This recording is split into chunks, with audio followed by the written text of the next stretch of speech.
Hi, beautiful humans. Today we're going over Chapter 17 of A People's History of the United States, written by Howard Zinn. Chapter 17 is titled, Or Does It Explode? That's the last line of Langston Hughes' poem, Lenox Avenue Mural.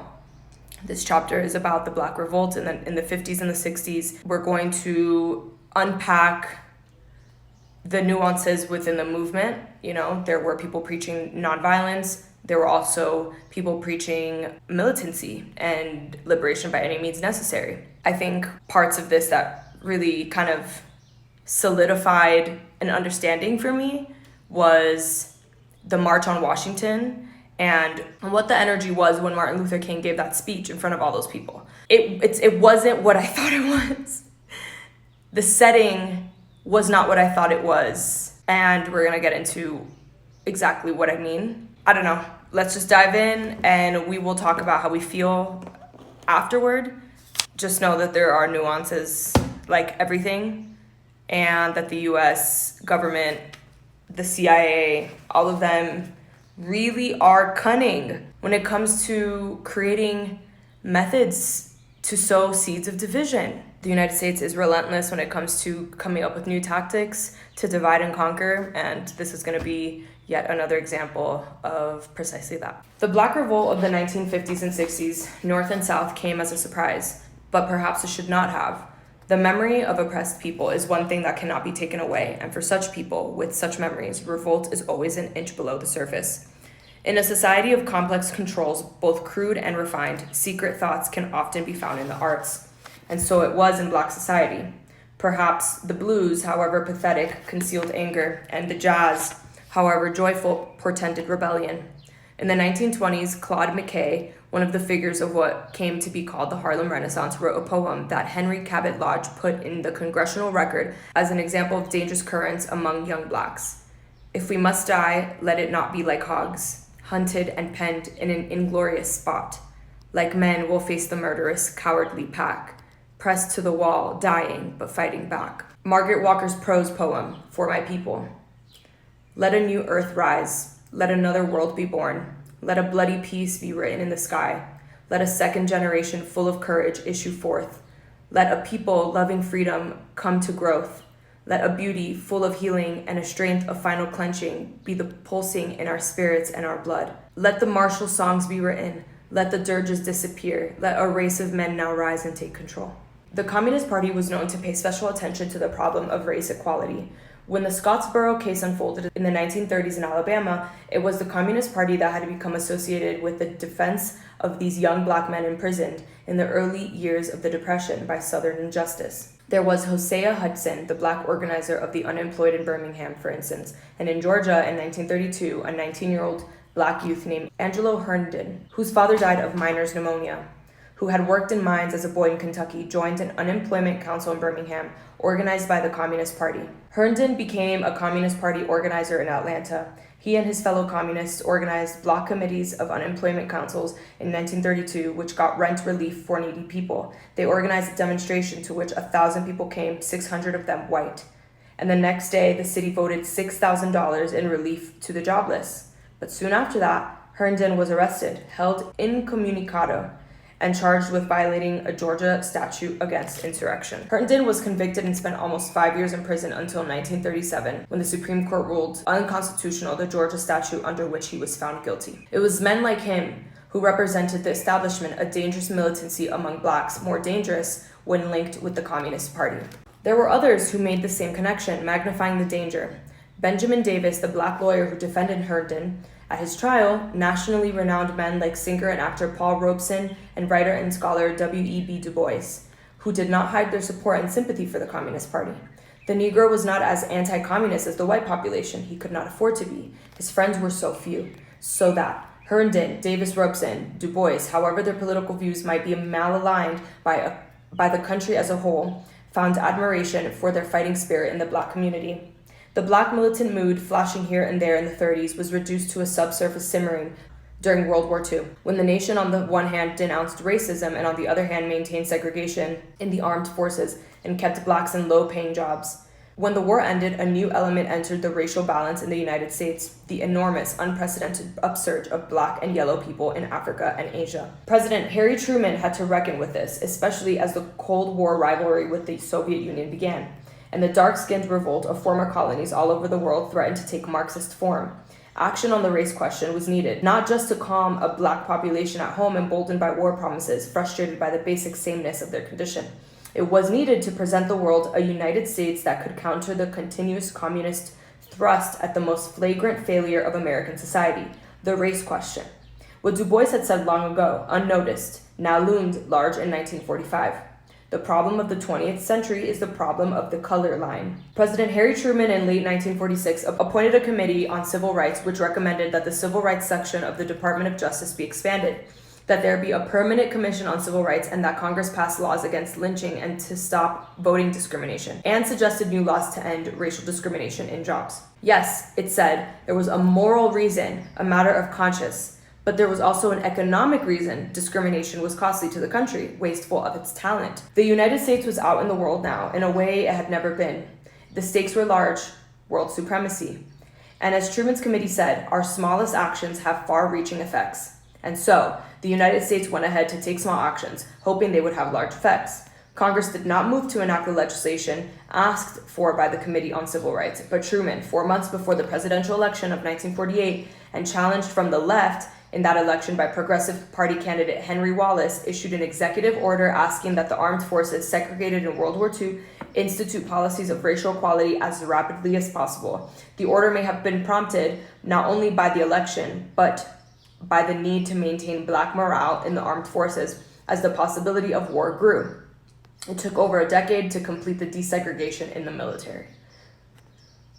President Harry Truman could have done more. He could have signed more executive orders. He could have really upheld his commitment to racial equality, but truth is, he just did enough to make it look like he gave a fuck. Truman could have issued executive orders in other areas, but did not. The 14th and 15th Amendments, plus a set of laws passed in the late 1860s and early 1870s, gave the president enough authority to wipe out racial discrimination.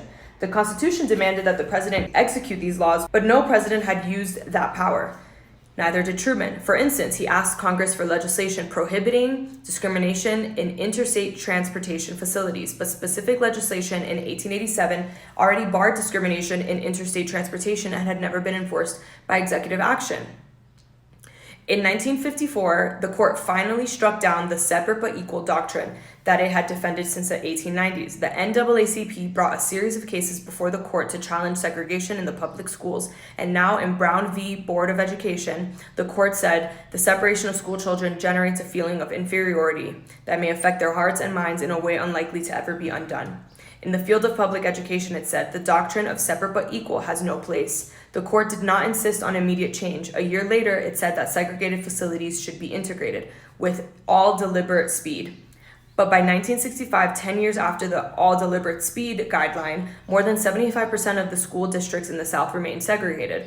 In the early 1960s, Black people rose in rebellion all over the South, and in the late 1960s, they were engaging in wild insurrection in 100 northern cities. It was all a surprise to those without that deep memory of being enslaved, that everyday presence of humiliation registered in the poetry, the music, the occasional outbursts of anger, the more frequent sullen silences.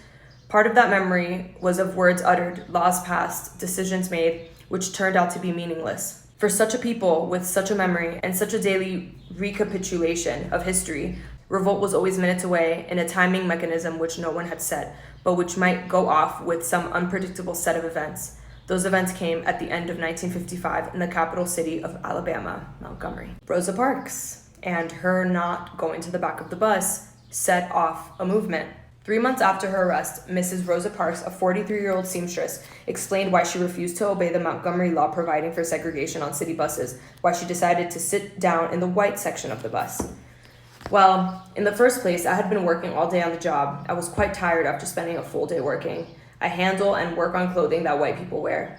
That didn't come in my mind, but this is what I wanted to know.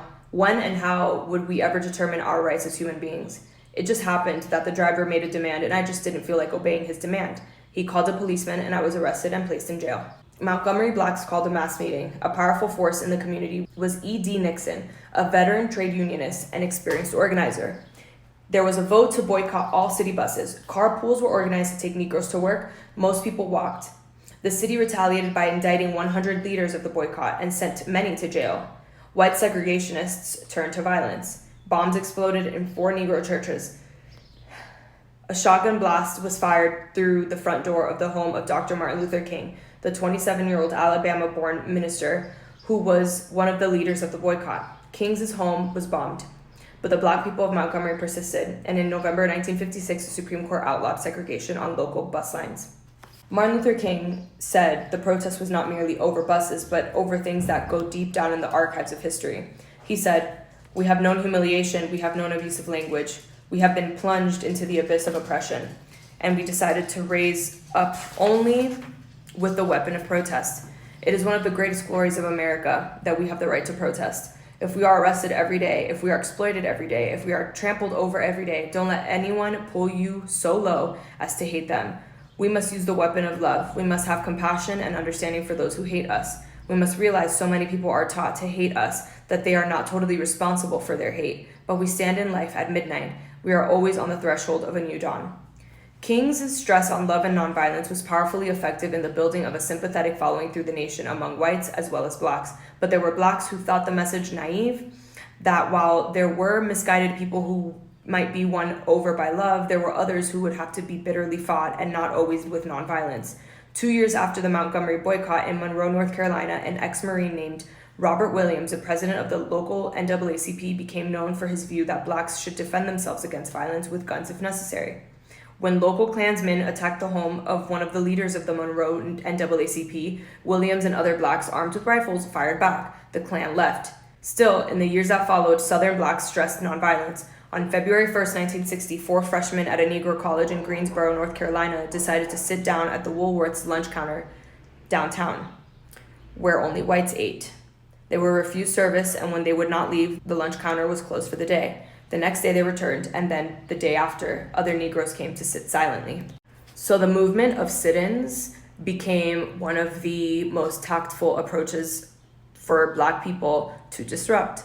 There was violence against the sit-inners, but the idea of taking the initiative against segregation took hold. In the next 12 months, more than 50,000 people, mostly Black, some white, participated in demonstrations of one kind or another in 100 cities, and over 3,600 people were put in jail.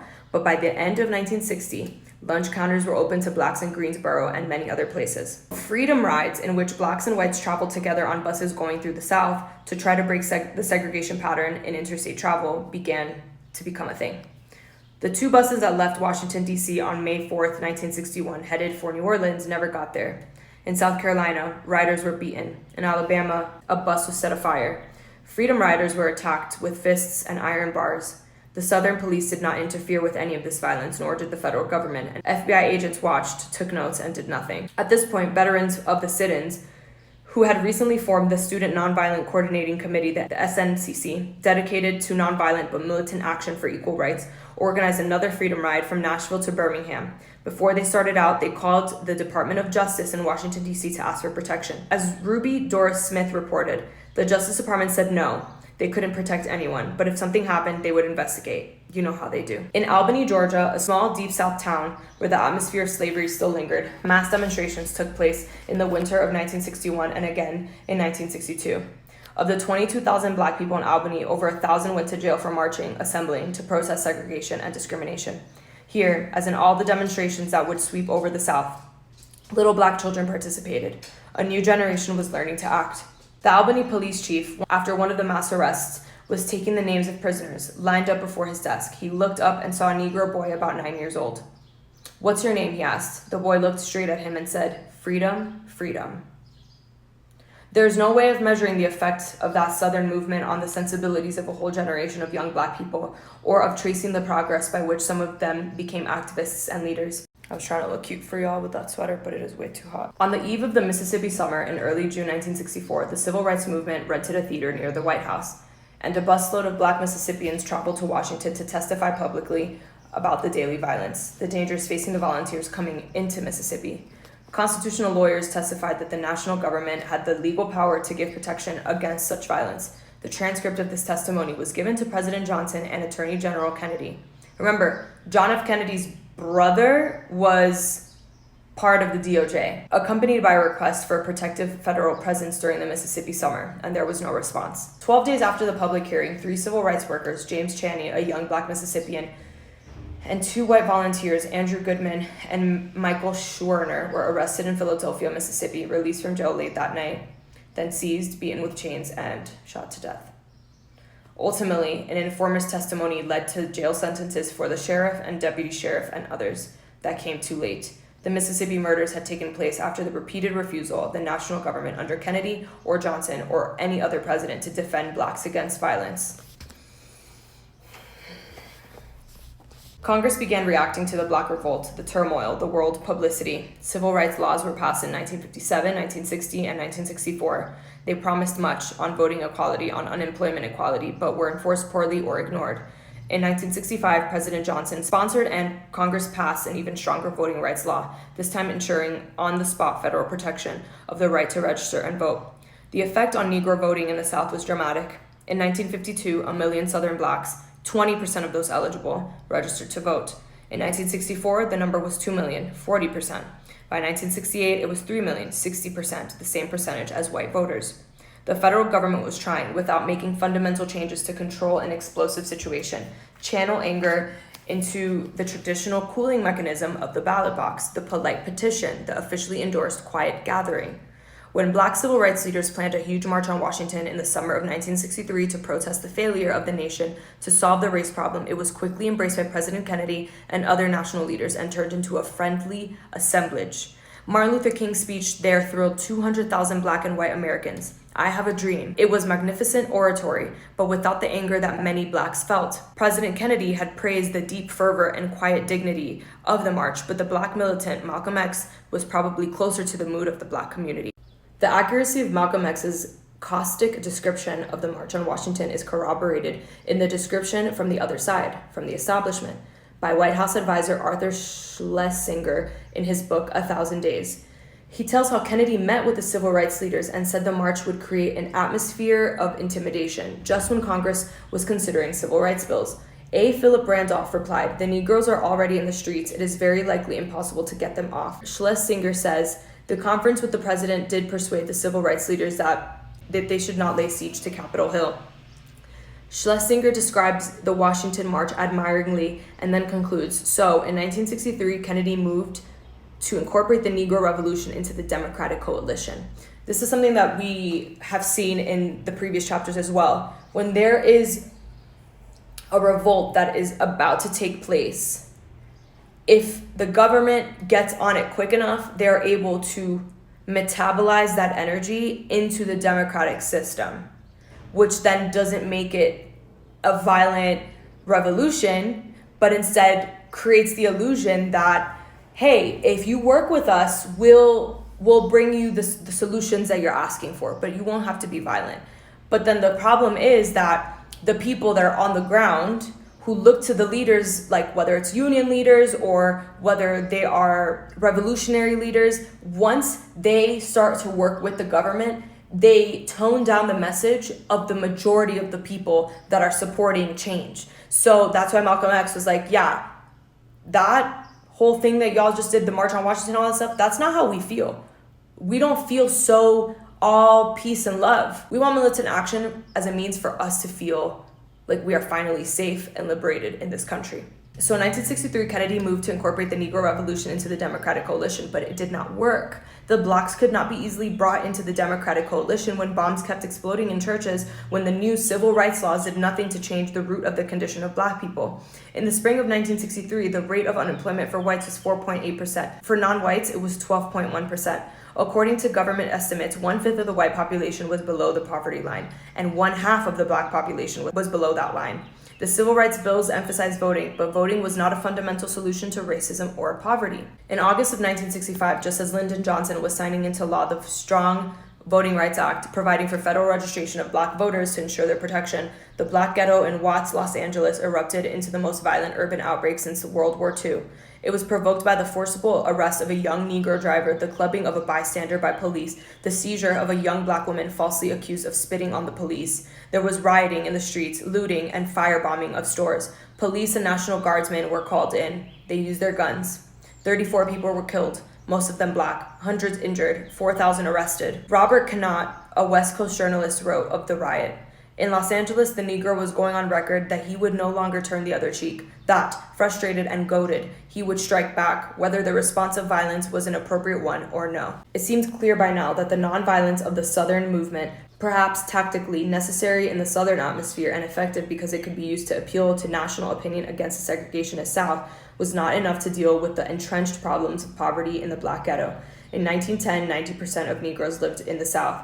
But by 1965, mechanical cotton pickers harvested 81% of Mississippi Delta cotton. Between 1940 and 1970, 4 million blacks left the country for the city. By 1965, 80% of blacks lived in cities and 50% of the black people lived in the North. In 1967, in the black ghettos of the country came the greatest urban riots of American history. According to the report of the National Advisory Committee on Urban Disorders, they involved Negroes acting against local symbols of white American society, symbols of authority and property in the black neighborhoods, rather than purely against white persons. The commission reported 8 major uprisings, 33 serious but not major outbreaks, and 123 minor disorders. 83 died of gunfire, mostly in Newark and Detroit. The overwhelmingly majority of the persons killed or injured in all those disorders were Negro civilians.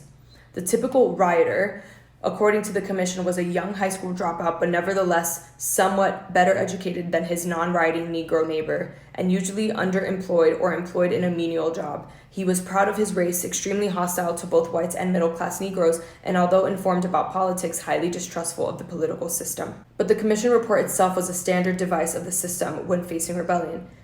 Set up an investigating committee, issue a report. The words of the report, however strong, will have a soothing effect. That did not completely work either. Black Power was the new slogan, an expression of distrust of any progress given or conducted by whites, a rejection of paternalism. Few blacks or whites knew the statement of the white writer Aldous Huxley. Liberties are not given, they are taken, but the idea was there in Black Power. Also, a pride in race, an insistence on black independence, and often on black separation to achieve this independence. Malcolm X was the most eloquent spokesman for this after he was assassinated, as he spoke on a public platform in February 1965 in a plan whose origins are still obscure.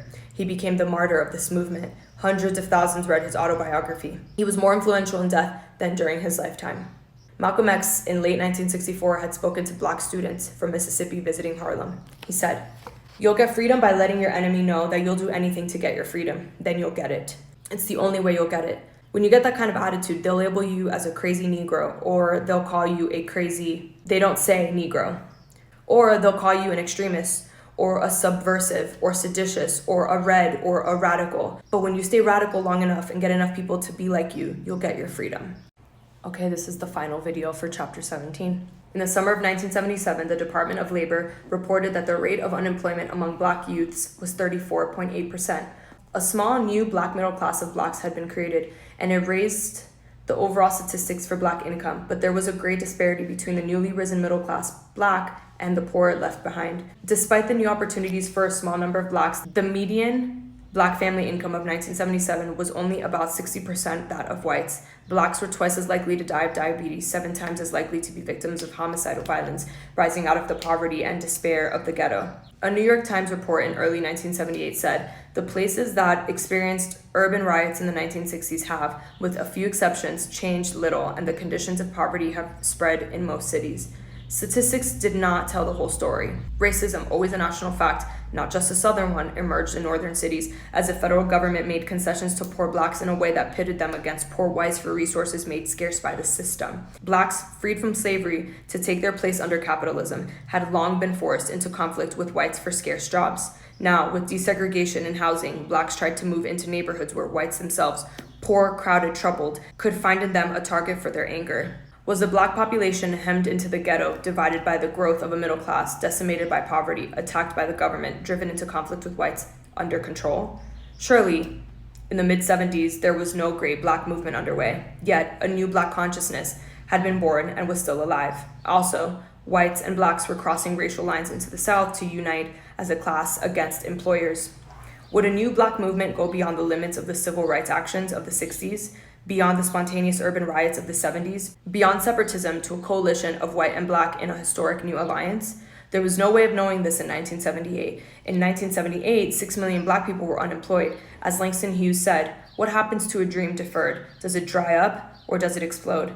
If it did explode, as it had in the past, it would come with a certain inevitability out of the conditions of Black life in America, and yet, because no one knew when, it would come as a surprise.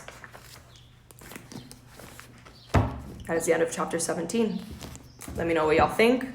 There were specific stories and there were other names that I think you should absolutely know, and so that's why it's important for you to read it yourself.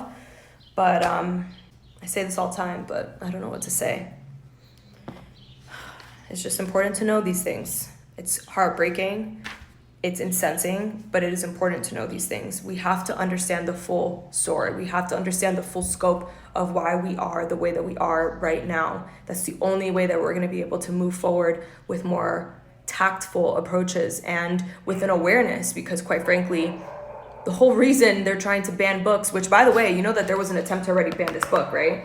It didn't go through, but this book was already a target.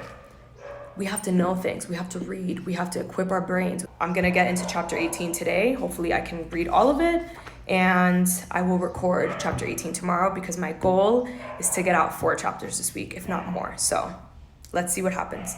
I'm sending y'all a big hug, and as always, I'm thankful and I'm very grateful that you are choosing to spend time with me.